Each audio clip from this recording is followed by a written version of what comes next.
ई-लैट study platform पर आप सभी का पुनः स्वागत है। आज है 4 अक्टूबर 2020। इस वीडियो में डिस्कशन करेंगे हर रोज की तरह हिमाचल प्रदेश राष्ट्रीय तथा अंतर्राष्ट्रीय एमसीक्यू के बारे में। वीडियो की शुरुआत करने से पहले आपको बता दूं, हमारी टीम द्वारा हिमाचल प्रदेश करंट अफेयर गिरिराज समाचार पत्र का सारांश, राष्ट्रीय तथा अंतर्राष्ट्रीय घटनाओं का स्टिक सारांश, जिसमें सम्मिलित किया गया है 1 जुलाई 2020 से लेकर 30 सितंबर 2020 तक के डे टू डे के हर रोज के करंट अफेयर से कुल मिला के 1500 प्लस का क्वेश्चन बैंक तैयार किया गया है। आप इस किताब के साथ में अपनी तैयारी को आगे बढ़ा सकते हो। यह किताब हमारी वेबसाइट elatstudy.co.in पर उपलब्ध है। आप यहां से सीधे ऑर्डर कर सकते हैं। किताब 3 से 5 दिनों में इंडियन पोस्टल सर्विसेज के माध्यम से आपके घर पहुंच जाएगी। पहला प्रश्न है, बिहार विधानसभा चुनाव में बहुजन समाजवादी पार्टी तथा किस राजनीतिक दल के बीच में गठबंधन हुआ है? भारतीय जनता पार्टी, भारतीय राष्ट्रीय कांग्रेस पार्टी, राष्ट्रीय लोक समता पार्टी या फिर आम आदमी पार्टी। तो ये समझौता दो राजनीतिक दलों के बीच में हुआ। दूसरा राजनीतिक दल है यहाँ पे राष्ट्रीय लोक समता पार्टी, यानी option number C is the right answer. याद रखिएगा, बिहार में चुनाव होने जा रहे हैं विधानसभा के। कमेंट सेक्शन में मुझे बताइएगा कितनी वहाँ पे जो इनकी विधानसभा है उसकी सीट्स कितनी है, ये आपने कमेंट सेक्शन में बताना है।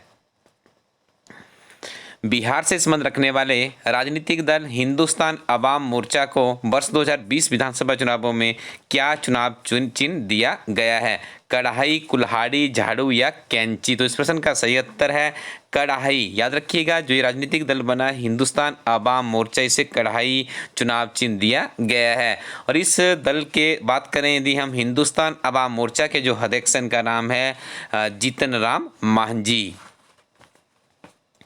बिहार से संबंध रखने वाले लोक जनशक्ति पार्टी यानी लोजपा के राष्ट्रीय अध्यक्ष कौन है? अमित शाह, राहुल गांधी, चिराग पासवान या फिर अरविंद केजरीवाल।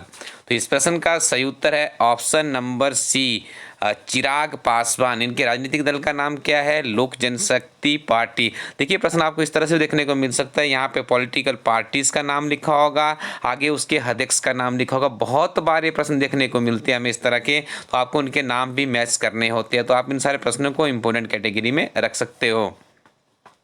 संयुक्त राष्ट्र विकास कार्यक्रम में प्रतिष्ठित SDG special humanitarian action award से किसे सम्मानित किया गया? अभिनेता अक्षय कुमार, अभिनेता सोनू सूद, अभिनेता अभिषेक बच्चन या फिर अभिनेता अमिताभ बच्चन। तो इस प्रश्न का सही उत्तर है option number B, Sonu Sood को इससे सम्मानित किया गया है। याद रखिएगा। स्टूडेंट्स, एक बात मैं आपको बता दूं, आप इन करंट अफेयर्स के नोट्स बनाने में अपना समय ना बर्बाद करें। हमारी टीम आप लोगों के लिए, जैसे हमने पहले 6 महीने की किताब निकाली जिसमें ये सारे करंट अफेयर्स थे, और बहुत ऐसे भी करंट अफेयर्स होते जो कि विभिन्न तरह के जो अदर मैगजीन्स आती है या अदर्स सोर्सेज रहते हैं हमारे, वहाँ से भी हम लेके एक कंप्लीट आपको एक करंट अफेयर्स की एक बुक उपलब्ध करवाते हैं। जैसे आजकल हमारी 3 महीने की जुलाई, अगस्त और सितंबर की है, इसी तरह से हम आगे आपको फिर अक्टूबर, नवंबर और दिसंबर की भी उपलब्ध करवाएंगे।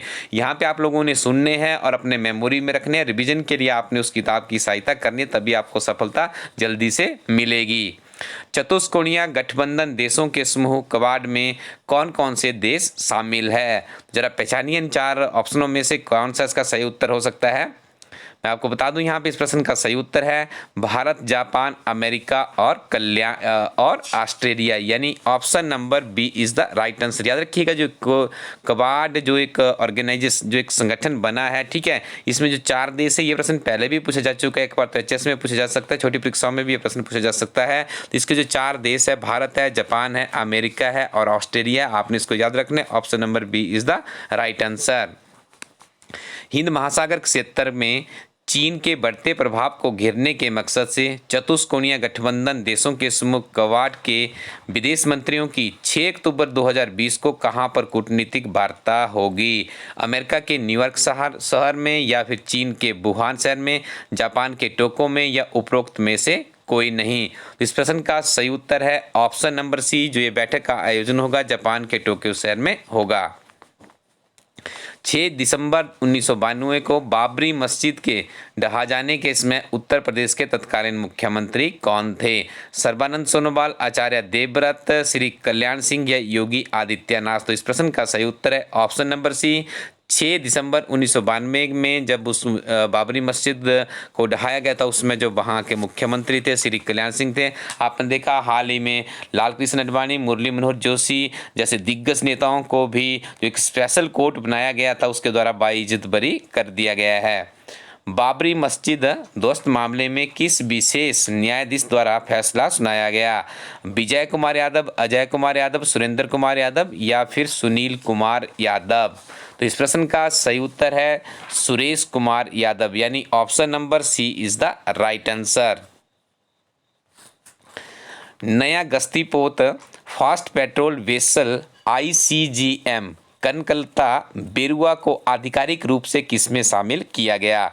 भारतीय वायुसेना, जल सेना, तटरक्षक बल या उपरोक्त में से कोई नहीं? तो इस प्रश्न का सही उत्तर है ऑप्शन नंबर सी, भारतीय तटरक्षक बल में से शामिल किया गया है। विश्व में अमेरिका की आबादी की प्रतिशतता कितनी है? 2%, 4, 6 या फिर 8%? तो इस प्रश्न का सही उत्तर है ऑप्शन नंबर बी। देखिए, आपको ज्ञात होगा अमेरिका में राष्ट्रपति के चुनाव होने जा रहे हैं। रिपब्लिक के जो उम्मीदवार हैं उनका नाम है राष्ट्रपति डोनाल्ड ट्रंप, और जो उनके प्रतिद्वंदी है डेमोक्रेटिक पार्टी से संबंध रखते हैं जो बिडेन। इनके बीच में देखिए चुनाव से पहले बहस करनी पड़ती है, डिबेट्स करनी पड़ती है। उसी डिबेट्स में से इन्होंने कहा था कि 4% की हमारी पॉपुलेशन है, और आपको ज्ञात होगा भारत की करीब 18% के आसपास हम पूरी दुनिया में हमारी पॉपुलेशन है। स्पोर्ट्स अथॉरिटी ऑफ इंडिया द्वारा कितने वर्षों बाद अपना लोगो चेंज किया गया? 32 साल बाद, 38 साल बाद, 39 ईयर्स या फिर 30 years? The right answer is here option number B is the right answer. याद रखिएगा, जो साई है इनके द्वारा जो ऑफिशियली जो इन्होंने इसको लॉन्च किया था, इसे लॉन्च किया गया था 1982 में। अंतर्राष्ट्रीय वृद्ध नागरिक दिवस कब मनाया जाता है? तो इसे बनाया जाता है 1 अक्टूबर को। ठीक है, जो इस वर्ष की बात करें तो 1 अक्टूबर 2020 को ही इसे बनाया गया। याद रखिएगा, this is also very important fact. Next one is, अगला प्रश्न है राष्ट्रीय शिक्षा दिवस कब बनाया जाता है? तो इस प्रश्न का भी सही उत्तर जल्दी से आपका रिवीजन करवा देता हूँ। पहले भी हम चीज़ों को कई बार पढ़ चुके हैं। 11 नवंबर राष्ट्रीय शिक्षक दिवस कब मनाया जाता है? 5 सितंबर को बनाया जाता है, तो आप इसको भी अच्छे से याद कर लीजिएगा। अंतर्राष्ट्रीय साक्षरता दिवस कब मनाया जाता है? तो इस प्रश्न का सही उत्तर है यहाँ पे ऑप्शन नंबर बी, यानी 8 सितंबर को। कमेंट सेक्शन में मुझे बताइएगा, एक प्रश्न यहाँ पे छूट गया है, अंतर्राष्ट्रीय शिक्षक दिवस कब मनाया जाता है? इनमें से आपको कोई ना कोई एक प्रश्न जरूर विभिन्न तरह के कॉम्पिटिटिव एग्जाम में देखने को मिलेगा। राष्ट्रीय बाल दिवस कब मनाया जाता है? 14 नवंबर इसका सही उत्तर है। अंतर्राष्ट्रीय शिक्षक दिवस का प्रश्न भी देखिए यहाँ पे आ चुका है, 5 October is the right answer.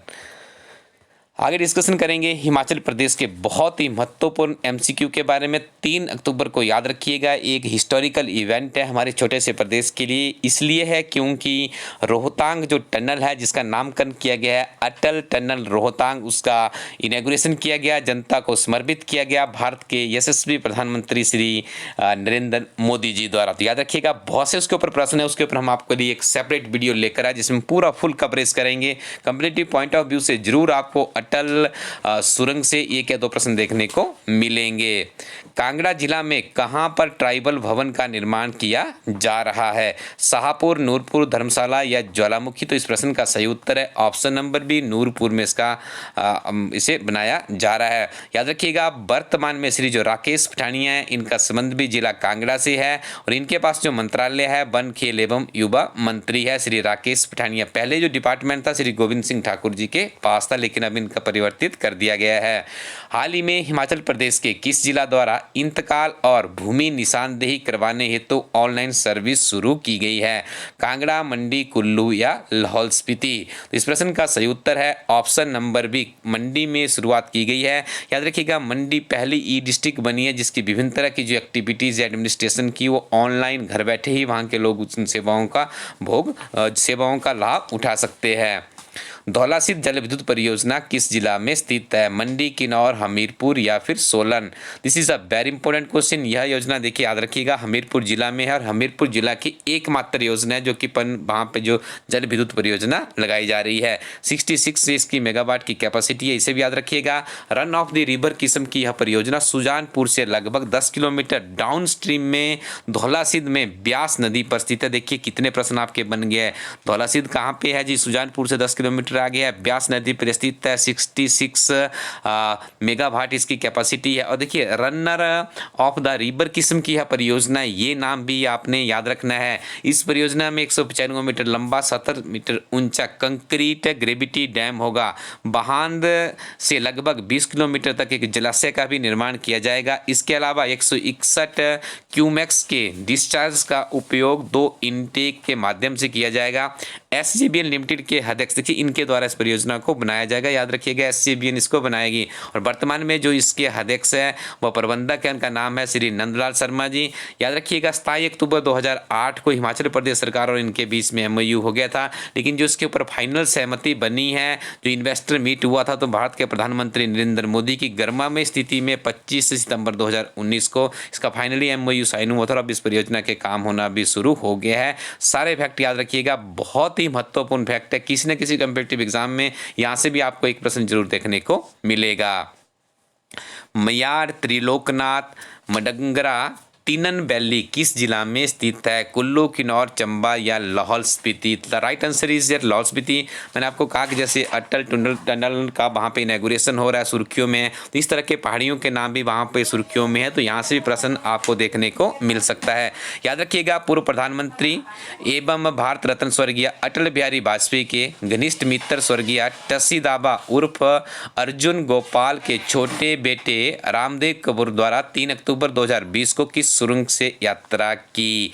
देखिए उनके द्वारा यात्रा करवाई गई है, इन्हें अटल टनल रोहतांग से यात्रा की, जिसका इनॉग्रेशन किया गया 3 अक्टूबर की डेट आपने याद रखनी है। This is very important. 2-3 fact मैं आपको बता देता हूँ। 9.0 किलोमीटर की ये सुरंग बनाई गई है, ठीक है जी। 10,040 फीट की ये हाइट पर है, ये फैक्ट भी आप लोग याद रखिएगा। इसे देखिए केलांग और जो हमारा मनाली से लेह वाला रूट है उसके 46 किलोमीटर के डिस्टेंस को ये चीज़ कम कर देगी।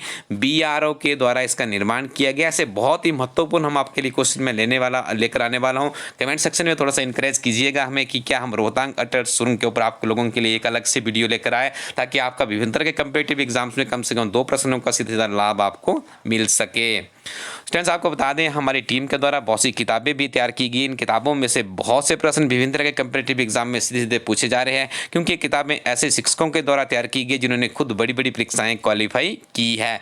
इन किताबों के लिए आपको जाना पड़ेगा हमारी वेबसाइट ilastudy.co.in पर। नवीनतम किताबों में हमने आपको बताया था हमारी क्लर्क परीक्षा की किताब है, और उसके अलावा हमारी नेक्स्ट GOIT की किताब भी कुछ ही दिनों में मार्केट में आने वाली है, तो आप इंतजार कीजिएगा। GOIT की बहुत ही बेहतरीन किताब हमारी टीम बना रही है, जिसमें आपको पहले थ्योरी मिलेगा, उसके बाद आपको समरी ऑफ द चैप्टर मिलेगा, उसके बाद सिंगल लाइनर मिलेंगे, फिर आपको एब्रिविएशंस मिलेगी, और उसके बाद हम कोशिश करेंगे कि और भी उसमें कुछ अध्ययन सामग्री इस तरह से सेट की जाए जिससे आपको सीधा सीधा लाभ हो। GOIT की बहुत बड़ी रिक्रूटमेंट हिमाचल प्रदेश में होने जा रही है। उसके बाद आपको GIT के ओल्ड क्वेश्चन पेपर देंगे, कंप्यूटर ऑपरेटर्स के देंगे, विभिन्न तरह के जो और भी कंप्यूटर संबंधित एग्जाम है उसका ओल्ड क्वेश्चन पेपर सॉल्व करके कोई ऐसी बुक एक हम तैयार कर रहे हैं जिसको पढ़ने के बाद आपको जरूर लाभ मिलेगा। तब तक आप हमारी हिमाचल प्रदेश एक समग्र अध्ययन से 10,000 क्वेश्चन बैंक की किताब को कम से कम 2 से 3 बार रिवीजन कीजिए। हाफ ईयरली मैगजीन है, हाफ ईयरली जो बुक है हमारे 3000 प्लस के क्वेश्चन बैंक है, इसके साथ भी अपनी तैयारी को आगे बढ़ाइए। और इन किताबों के लिए आप जो नज़दीकी शॉपकीपर्स है वहाँ पर भी संपर्क कर सकते हैं। लगभग पूरे हिमाचल में धीरे धीरे हमारी किताबों की पहुँच बनती ही जा रही है। यहाँ पे आप विभिन्न तरह के डीलर्स के नाम देख सकते हैं, आप इनसे फ़ोन के माध्यम से भी पूछ सकते हैं, क्योंकि काफ़ी लिमिटेड स्टॉक होता है हमारे पास इन डीलर्स का, तो आप इनके माध्यम से भी हमारी किताबें खरीद सकते हैं। Thank you very much, keep watching elite study YouTube channel.